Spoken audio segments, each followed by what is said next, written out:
Artists, today we are going to start a project where you are going to make a loom for weaving. A loom is something that you weave onto. So this plate is going to become a loom. Right now it's just plain, so we need to add some things to it to make it colorful and part of your loom. So on the back of the paper plate, I want you to make sure that you write your name and your class code. This is very important so that we know who's weaving the loom and what class you're in. Once your name is on the back, I want you to start in the center of your plate, and I want you to make concentric circles all the way out to the edges. A concentric circle kind of looks like a bullseye, a circle inside of a circle inside of a circle. When you are using tempera paints, you have two sides to your water dish. You've got a sponge to help you clean your brush, and you've got regular water. You also have your messy mat. You may use any colors. You just have to make sure that when you are using your colors, you're not contaminating them for the next person. So you have to make sure that you know how to clean out your brush. To activate the tempera paint cakes, you need to dip your brush into water. Remember to be really gentle with your brushes to keep them in nice shape. And you just activate the paint with water. So I'm kind of just rubbing that brush with the water right onto the paint. Notice that I'm not smashing my brush into the water. I am using the edge of the brush to keep it nice. Remember, you're going to start in the center.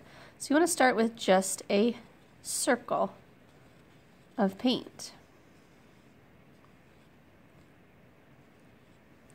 Now that I'm done with my circle, I can decide to either add more circles of this color, or I can go to the next color. I know that I'm going to kind of do a pattern, so I'm going to stop here at this one, and I want to clean my brush. So the very first thing that I'm going to do is I'm going to wipe my brush on my messy mat. This is going to help me get the extra paint off. Then I'm going to wipe my brush onto the sponge. The reason why I'm doing this is because I want to try to keep the water as clear as possible so that way I'm not contaminating the other colors. Then I'm going to get fresh water to go on to my next color. So if I want to pick orange, I can do that. I'm doing a concentric circle, which means circle inside of a circle inside of a circle. Now my colors may blend together when they get close, and that's okay if they do. I'm ready for the next color. So first is messy mat, next is sponge, then water to activate my third color. I think I'm going to go to red next. Concentric circle, remember, circle inside of a circle inside of a circle. Okay, and I'm going to continue doing that through my whole paper plate. So remember, messy mat, sponge, water. And this will really help all of our colors stay true to themselves and not get mixed up. Circle inside of a circle inside of a circle. And remember, it's okay if your colors blend together. Messy mat, sponge, water. When you get to the edges or the lips, you may have to just kind of hold your paper plate up a little bit to help you get on the edges without your colors running too much.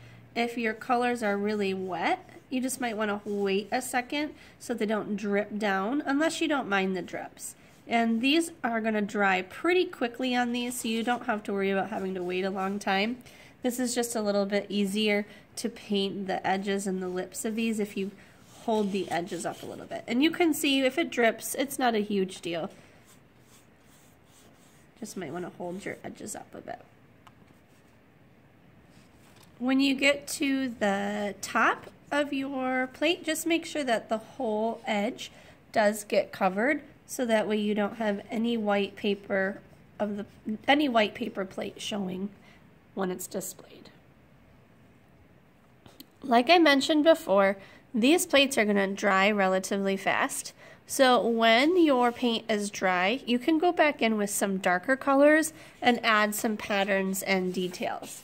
So for example, I could take this darker color up here, and I could go back in and I could add some patterns and details on top of my stripes of color. And I'm going to continue to do that for a few of my other areas. When you're done, you will have made a loom out of a paper plate with concentric circles and line patterns.